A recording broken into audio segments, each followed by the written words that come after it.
Morning, everybody. Joshua Laycock here.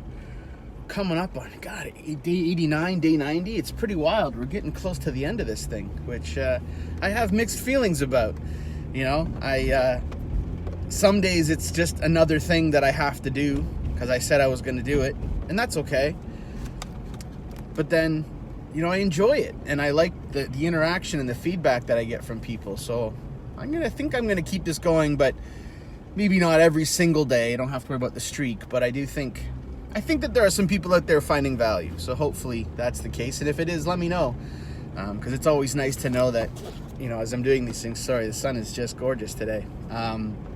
It's always nice to know that, you know, I've gotten a lot out of this, but hopefully there are some people out there that enjoy it and maybe take little nuggets away and have something to reflect on during the day. So anyway, off to do my Sunday morning coffee run. Few minutes to myself. We've been up playing Lego all day. My wife and I hand off on the weekend. We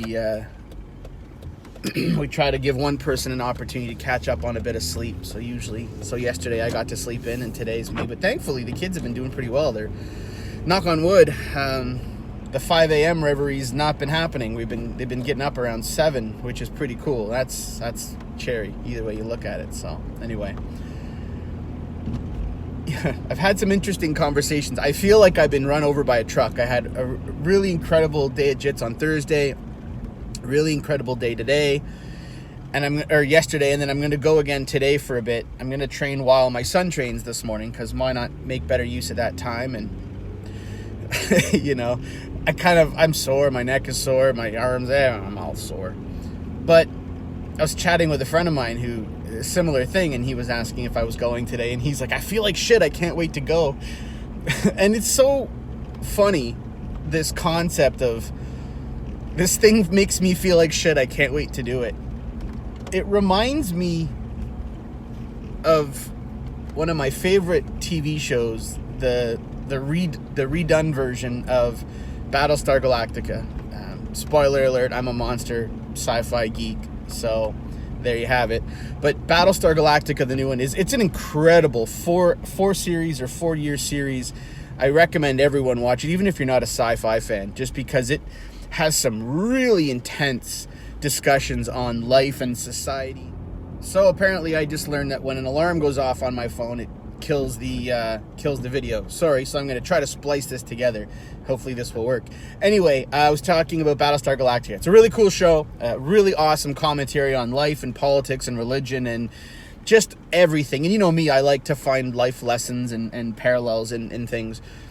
And the opening scene is really epic, where there's a guy sitting there. He's just sitting in this room, and I won't do any spoilers, but I mean, it's the first 10 seconds of the show. But anyway, there's this soldier, and he's sitting there, and he's just lazy, and he's out of shape, and he's just sitting there miserable because he's been sent to this outpost.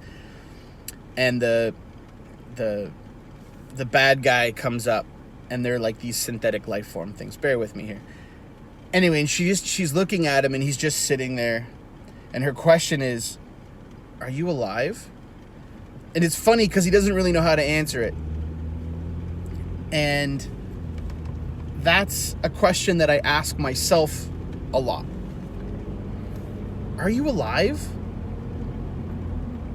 You're alive in that your heart is beating and you know, you're breathing. But are you actually alive? Are you living a life that is worth living? Because getting up, going to work, coming home, eating dinner, going to bed, getting up, going to work, coming home, eating dinner, that's not really living. That's just going through the motions. That's just a cycle that is mindless and zombie-like. That's not really living, is it? And we need to find things in our life. We need to have things in our lives that remind us that we're alive. You know, and that's... Some people do roller coasters because it scares the shit out of them. Well, it's because it makes them feel alive. It gives them this rush, but it's something. It's feeling something. You know, it's why we go to comedy clubs and stuff like that. It makes us feel alive. But also, there are things that I think the world shies away from that are also really great ways of feeling alive, like jiu-jitsu.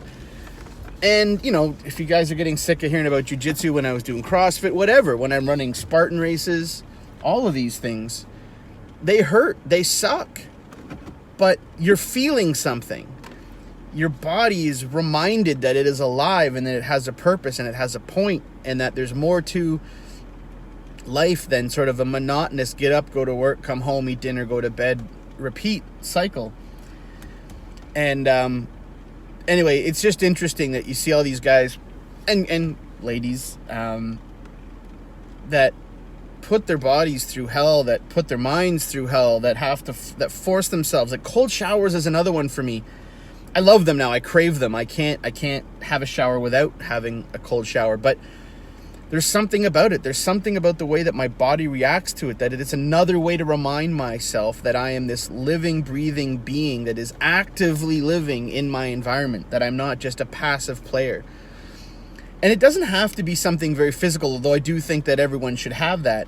You know, something that gets your mind racing, that gets your adrenaline going, that gets your heart fluttering, that breaks you out of that monotonous, steady state of get up, go to work, come home, eat dinner, go to bed.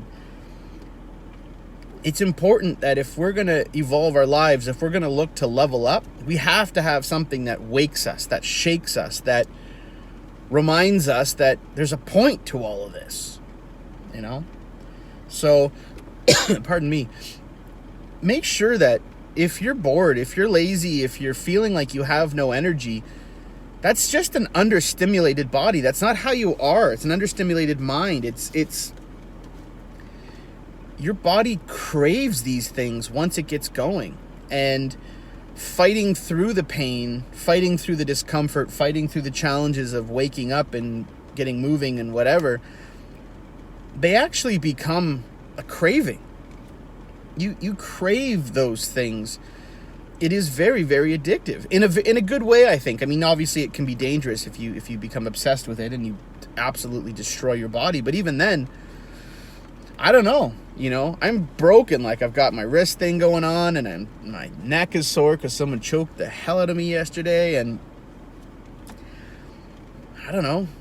I'm grateful for these things. They're reminding me. Like when I'm sore, I'm not reminded that I'm sore. I'm reminded that I got up and that I was battling with my friends, that I was making myself stronger and better and moving. But even the pain is a reminder of something that I'm working through and having fun with, and in a kind of a sadistic fun way, you almost crave it, you know? So I hope that you have a very comfortable answer to, are you alive?